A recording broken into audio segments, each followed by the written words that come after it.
Una vez más estamos aquí. Bienvenido, bienvenido tú, mi amigo y amiga. Linda familia que está allí reunida justo para ver este programa. Ya comenzó En Busca de Esperanza.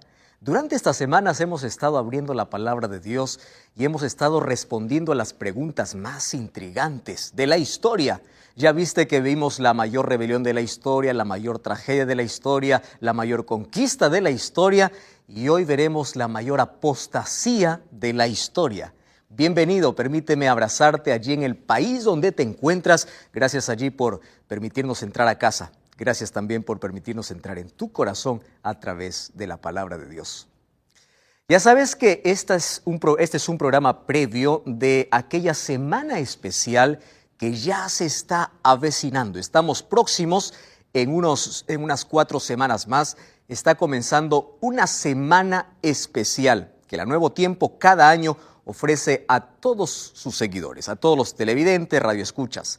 Luego te voy a mencionar el título, más hoy quiero que tú puedas agendar del 12 al 18 de noviembre. No te comprometas con otra cosa. Vamos a estar aquí todas las noches durante esa semana o todos los días para poder hablarte de la mayor esperanza. Entonces ya sabes que va a ser una semana especial de lindas sorpresas y lindas decisiones. Te esperamos. Entonces comenzamos con cuenta regresiva. En 4 semanas más está comenzando esta semana especial.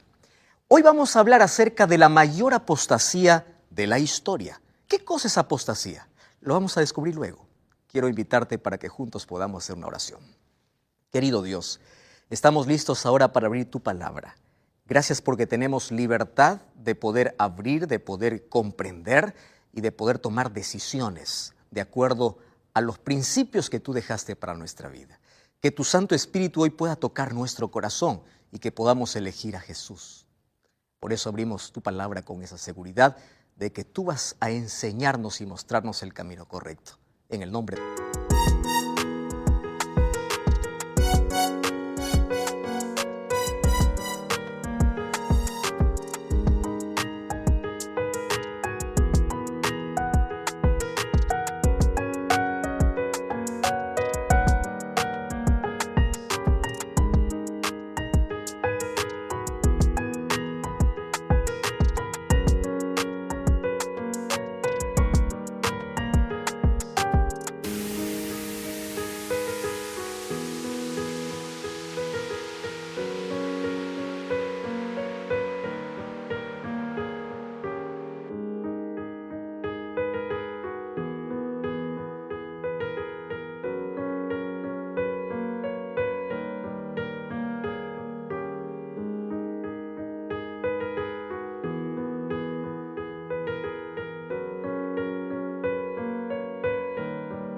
Jesús.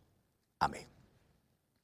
Probablemente la mayoría de ustedes ya vio el cuadro que yo tengo aquí y es el cuadro que fue pintado por Jean León de 1824 a 1904, el cuadro de la última oración de los mártires. Esta última oración, o este es el cuadro que pinta aquel Coliseo romano donde era testigo de cómo los cristianos daban su vida antes que negar su fe. El Coliseo romano fue terminado más o menos en el año 80 después de Cristo. Muchos judíos y cristianos participaron en la construcción. Y se menciona en la historia que el día de la inauguración de este Coliseo, mataron 5,000 cristianos y 10,000 animales. A partir de ese momento, toda la historia de ese Coliseo es testigo fiel de tanta sangre que se derramó. ¿Por qué? Porque allí era prohibido o no tenían la libertad aquellos cristianos de poder predicar acerca de Cristo o de ser fieles y leales a la palabra de Dios. Entonces, aquel cuadro nos muestra ese momento tan difícil que pasaron los cristianos del primer siglo. Además, en los primeros siglos, la primera iglesia o la iglesia cristiana pasó por momentos muy difíciles. Todos los discípulos de Jesús fueron muertos en diferentes momentos. Por ejemplo, el libro de Hechos capítulo 12, versículo 1 y 2, dice que el primer apóstol en ser muerto fue Santiago, hijo de Zebedeo. Él fue allí decapitado por Herodes. Ahora, fíjate que es interesante Pedro murió crucificado cabeza para abajo allí en Roma. Si nosotros continuamos viendo parte de la historia de cómo terminaron los apóstoles de Jesús, encontramos a un Bartolomé que fue lanzado al mar en un saco y ahí murió totalmente asfixiado. Ahora, ¿qué decir de Santiago, hijo de Alfeo? Él murió apedreado por los mismos judíos allá en Jerusalén. Y nosotros podemos también ver la historia de Juan. Juan es el último de los discípulos, el último en quedar vivo. Y a este último, según la tradición judía, dice que le colocaron en un perol de aceite hirviendo, mas Dios preservó su vida. Entonces Domiciano, por querer callar o por querer quitar la influencia de este discípulo de Jesús, lo envió para ser exiliado allá a la isla de Patmos, donde pasó los últimos años de su vida. Mas Dios allí se presentó para traernos la revelación más grandiosa, la que hoy conocemos como el libro de Apocalipsis. Por eso la Biblia y el libro de Apocalipsis especialmente es un tesoro para nuestra vida. Ahí encontramos entonces a Juan exiliado en la isla de Patmos. Ahora, ¿a qué se debió todo esto? La Biblia menciona por qué los cristianos sufren por causa de su fe. El libro de Apocalipsis capítulo 12, mira, abre la Biblia conmigo. Apocalipsis capítulo 12, versículo 17, menciona lo siguiente. Apocalipsis 12, 17, dice así: entonces el dragón se llenó de ira contra la mujer y se fue a hacer guerra contra el resto de la descendencia de ella, los que guardan los mandamientos de Dios y tienen el testimonio de Jesucristo.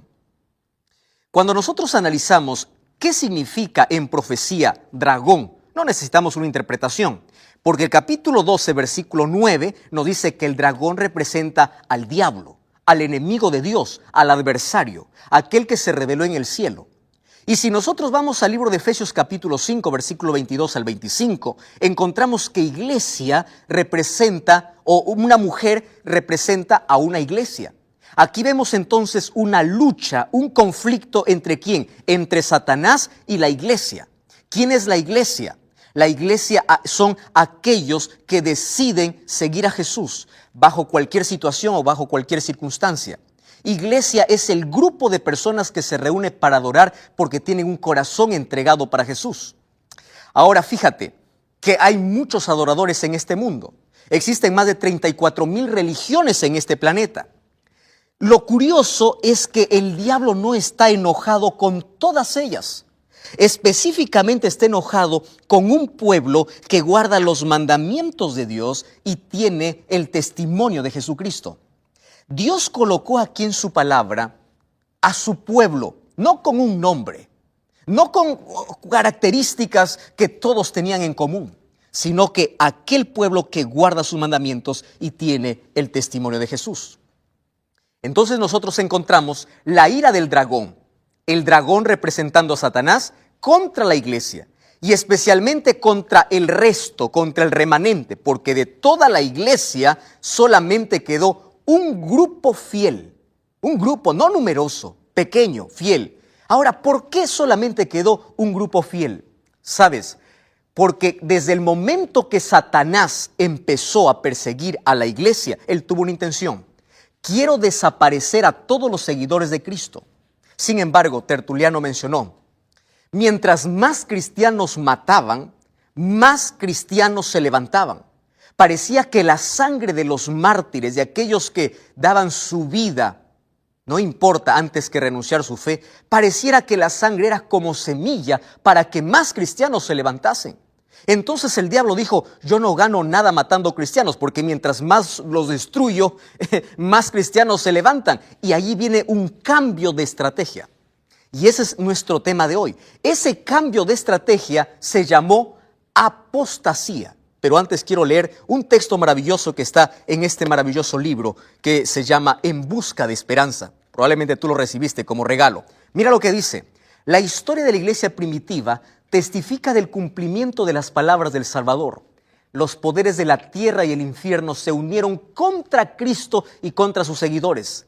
El paganismo vio que si el evangelio triunfaba, sus templos y altares serían barridos. Por tanto, reunió sus fuerzas para destruir la cristiandad. Entonces se encendieron los fuegos de toda persecución. Entonces, cuando Satanás vio que no podía o no lograba su objetivo cuando perseguía a los cristianos, él cambió de estrategia. Aunque Dios le dio un consejo en el libro de Apocalipsis 2:10 a la iglesia y dice: sé fiel a tus principios, sé fiel hasta la muerte, no importa si pierdes la vida por causa de mí, dice Jesús, porque yo te voy a dar la vida eterna. Ahora, ¿cuál es la estrategia que empleó el diablo? El diablo colocó tradiciones o introdujo tradiciones y empezó a corromper la verdad. ¿Qué significa eso? Mira lo que dice el libro de Apocalipsis capítulo 2, el versículo 11 o el versículo 14 y versículo 15. Apocalipsis 2, 14 dice: tengo unas pocas cosas contra ti. Tienes aquellos que retienen la doctrina de Balaam, aquellos que enseñan y aquellos que ponen tropiezo a mis hijos. Versículo 15. También tienes aquellos que retienen la doctrina de los nicolaitas, a los cuales yo aborrezco. Eran grupos que intentaron ya desde la iglesia primitiva romper el compromiso fiel a Dios y empezaron a traer por allí costumbres paganas. Sin embargo, nosotros conocemos por la historia que algo ocurrió en el año 313. Apareció un emperador llamado Constantino, y Constantino firmó un edicto que se llamó el Edicto de Milán, donde cesaba la persecución para todos los cristianos. Y a partir de ese momento, la iglesia perseguida empezó a tener favores. ¿Qué tipo de favores y qué tipo de privilegios? Ahora dejó de ser perseguida, tenía comodidad, solo que Satanás usó a estos grandes gobernantes ¿para qué? Para que a cambio de la libertad que le dan a los cristianos puedan aceptar todas las herejías que ellos traían. Todo el paganismo que él traía. Por eso es que la conversión de Constantino no fue una conversión sincera. Él trajo tantas costumbres, tantas cosas que hoy se practican y no tienen una base bíblica. Empezó a ingresar a partir del segundo siglo en adelante. Empezó a corromper la pureza de la verdad. Entonces, ¿qué cosa sucedió? El gran adversario trató de obtener por medio de astucia lo que no había logrado por medio de la fuerza. La persecución cesó y su lugar ocuparon las peligrosas tentaciones de la prosperidad temporal y los honores mundanos. Se indujo a los idólatras a aceptar parte de la fe cristiana mientras rechazaban las otras verdades esenciales. Entonces, el libro de Apocalipsis refleja que no toda la iglesia o no todos aquellos que dicen ser seguidores de Jesús son aquellos que están de parte de Jesús. Había un grupo de seguidores que prefirieron seguir tradiciones dadas o traídas del paganismo en lugar de colocar su fe y su fundamento sobre la palabra de Dios. Es por eso que en el libro de Apocalipsis capítulo 17 nosotros encontramos una iglesia que también dice adorar a Dios. Sin embargo, es llamada la Grande Babilonia, porque hay una confusión de creencias, filosofías, tradiciones mezcladas con la verdad. Y en el libro de Apocalipsis nosotros encontramos a otra iglesia, lo cual lo llama una iglesia apóstata, una iglesia infiel, una iglesia que dejó la pureza de la verdad y empezó a contaminar sus principios y sus creencias. En el libro de Apocalipsis, nosotros encontramos dos pueblos. La iglesia verdadera, representada como alguien que está vestida de sol. Y en el libro de Apocalipsis capítulo 2 encontramos las características y cualidades que tiene esta iglesia. Y Apocalipsis 17 encontramos la iglesia falsa, una iglesia contaminada, una iglesia que empezó a colocar sus creencias en tradición antes que en la palabra de Dios. Ahora tú te preguntarás, ¿cómo se corrompió la fe? ¿Cómo fueron traídos algunos principios paganos para la iglesia? Entonces yo quiero que tú prestes atención, porque mira cómo Satanás con su astucia y su estrategia logró contaminar la pureza de la verdad. Sin embargo, el libro de Daniel capítulo 7, versículo 25, habla ya de un poder diabólico que se levantaría a través de todo el tiempo para poder contaminar o para poder quebrar ciertos principios divinos. Daniel capítulo 7, versículo 25 dice: entonces hablará palabras contra el Altísimo y pensará en cambiar los tiempos y la ley. ¿Sabes de qué está hablando? De un poder que se levantó en la Edad Media, específicamente a partir del año 538 después de Cristo. Este poder religioso que empezó a perseguir cristianos, este poder que abrió las puertas para la Santa Inquisición, este poder a quien llamaba herejes a quienes querían ser fieles a la palabra de Dios. Ahora presta atención, dice que cambiará los tiempos y la ley. Este sería un poder apóstata profetizado por Daniel capítulo 7, versículo 25. Nosotros ya en un programa anterior hablamos acerca de la ley de Dios y dijimos algo muy claro: la ley no salva, mas tiene una función, ¿verdad? Uno, cuando recibe la gracia de Cristo, Cristo nos ayuda a vivir en armonía con su palabra y con su ley.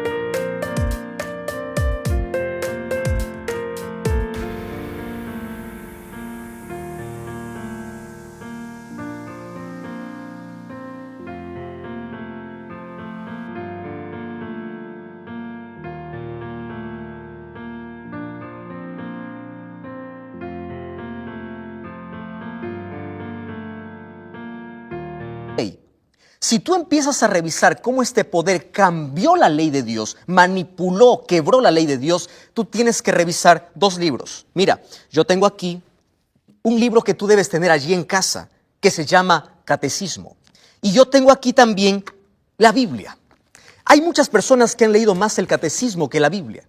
Mas hoy quiero hacer una comparación muy sincera y muy transparente. Si tú tienes un catecismo allí, tú puedes revisar lo siguiente. Mira cómo fueron cambiados la ley de Dios. Por ejemplo, el primer mandamiento dice: no tendrás otros dioses delante de mí. El segundo dice: no te harás imagen ni escultura. Eso dice Éxodo capítulo 20. Sin embargo, el catecismo anuló el segundo mandamiento. Aquel que dice: no levantarás escultura, lo cambió por: no tomarás el nombre de Jehová tu Dios en vano. Y mira, alteró el orden de los mandamientos. El tercer mandamiento dice: guardarás el domingo y las fiestas. ¿En qué parte de la Biblia se encuentra eso? Ahora, el cuarto mandamiento fue totalmente alterado. El cuarto mandamiento de la ley de Dios dice: acuérdate del día sábado para santificarlo. Y según el catecismo dice: honra a tu padre y a tu madre. Ahora, el 10º mandamiento fue duplicado. Porque el 10º mandamiento en la Biblia dice: no codiciarás. Sin embargo, según el catecismo dice: no desearás la mujer del prójimo y no codiciarás las cosas ajenas. Es decir, el 10º mandamiento fue dividido en dos para que pueda llegar a 10 mandamientos. Ahora te das cuenta que a través del tiempo ocurrió una grande apostasía. ¿Qué cosa es apostasía? Abandonar el camino correcto, dejar la verdad y abrazar algo que está contaminado, algo que está alterado. Entonces yo quiero hacerte un desafío hoy. Empieza a revisar todas tus creencias. Empieza a revisar por qué haces lo que haces, por qué comes lo que comes, por qué guardas el día que guardas. ¿Tiene un respaldo bíblico? No me digas porque el pastor dice así. No me digas porque la iglesia cree así. Tú tienes que decirme porque la Biblia dice así. Finalmente, en este mundo nosotros solamente encontramos dos pueblos. Solo existen dos caminos y cada camino tiene un destino totalmente diferente. Uno de los grandes hombres que fue capaz de dar su vida, de entregar su vida antes que negar su fe, fue Policarpo, aquel hombre de 86 años. Él fue allí uno de los obispos de la iglesia de Esmirna. Un día le dijeron: renuncia a tu fe, ya estás viejo. ¿Cómo es posible que tú vas a preferir la muerte antes que renunciar tu fe? ¿Qué cosa puede ser más valioso que la vida? Policarpo se levantó y dijo así: durante 86 años, Dios nunca ha fallado sus promesas. Dios nunca me falló. ¿Cómo yo le voy a fallar a esta edad? Querido, Dios está buscando hoy un pueblo fiel, un pueblo sincero. No me digas, pastor, yo soy sincero. Dios te llamó a ser fiel. Dios te llamó a formar parte de un pueblo, pero de ese pueblo que coloca la palabra de Dios por encima de cualquier tradición. Yo conozco gente adorando pastores, gente adorando iglesias. Cuando yo pregunto a alguien y le digo, ¿por qué vas a este lugar? Dice, es que yo me siento bien.